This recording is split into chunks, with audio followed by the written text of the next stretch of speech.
After King Melchizedek, King Abimelech would be the next great king to feature in the Bible.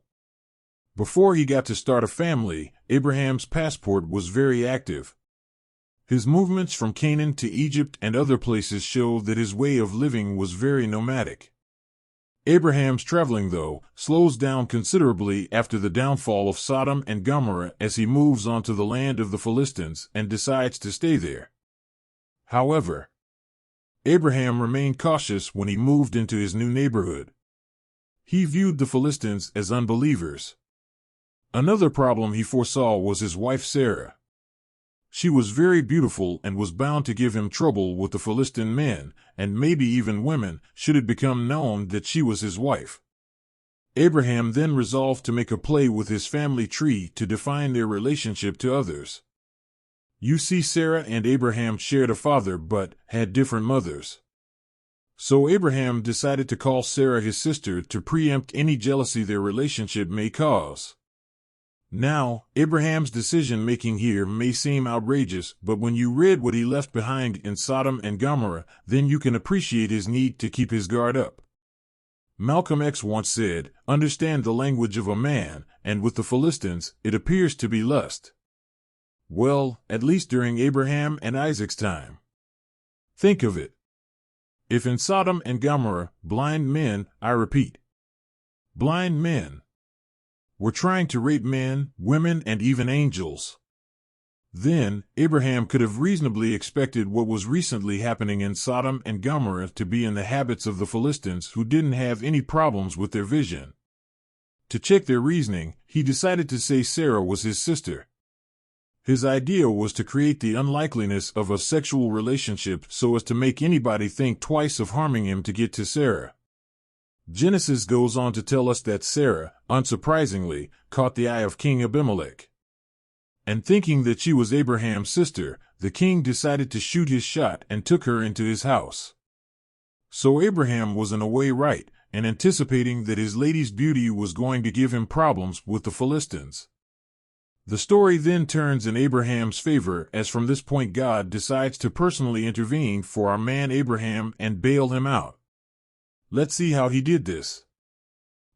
Yes. So Sarah got the royal invite. God then sent his punishment.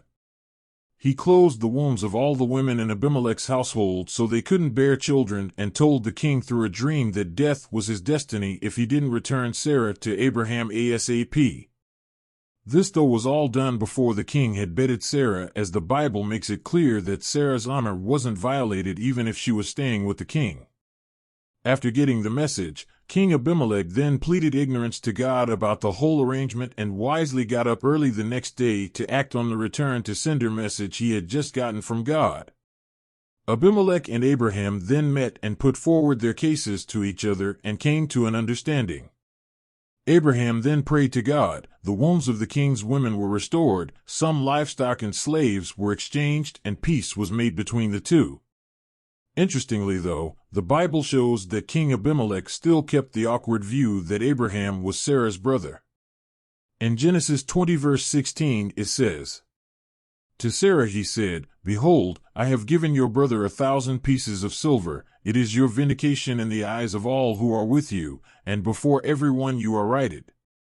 It's very strange that he prefers to call them brother and sister rather than husband and wife. I mean, even today, where some cultures still don't frown on relationships between cousins. Once a pair has been made, most people would say that is a husband and wife rather than those are cousins. To be blunt, it is difficult to digest this verse without questioning the morality of the relationship. Anyways, Abraham would then continue stay in the land of King Abimelech.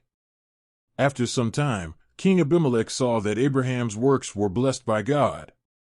He wisely went to ask that Abraham would deal with him and his household with loyalty, as he had dealt with Abraham and his household. A covenant was then made between King Abimelech and Abraham in recognition of their good relations. So, time passed, and Abraham went on to have a son called Isaac. But relations between King Abimelech and Isaac weren't as warm as they had been with Abraham. This is because Isaac got married to his cousin, Rebekah. And just like Isaac's mother Sarah, Rebekah was pretty. You can see already where this is going. It looks like deja vu for the king. And like his father Abraham, Isaac saw problems ahead, 'cause of his wife's looks. Isaac also decided to tell them that Rebekah was his sister. I mean, seriously, these Philistines must have been a scary bunch for them to make husbands start claiming their wives are their sisters. Unfortunately, for Isaac's plans, King Abimelech busted him when he once looked out of his window and saw Isaac fondling Rebekah. And bam!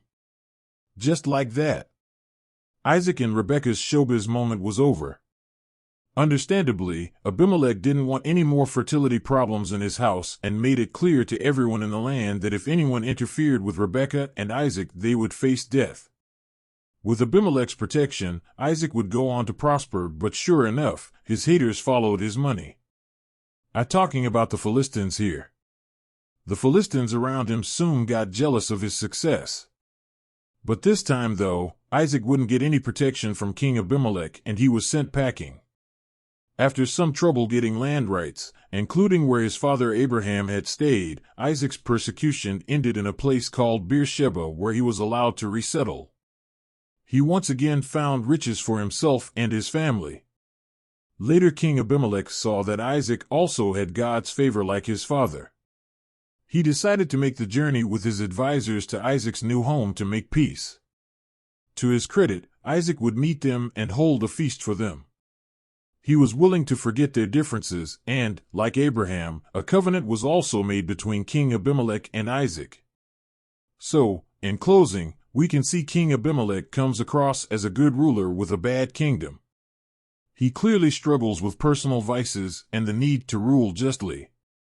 What can't be questioned, though, is his ability to timely reflect on his decisions and then right his wrongs.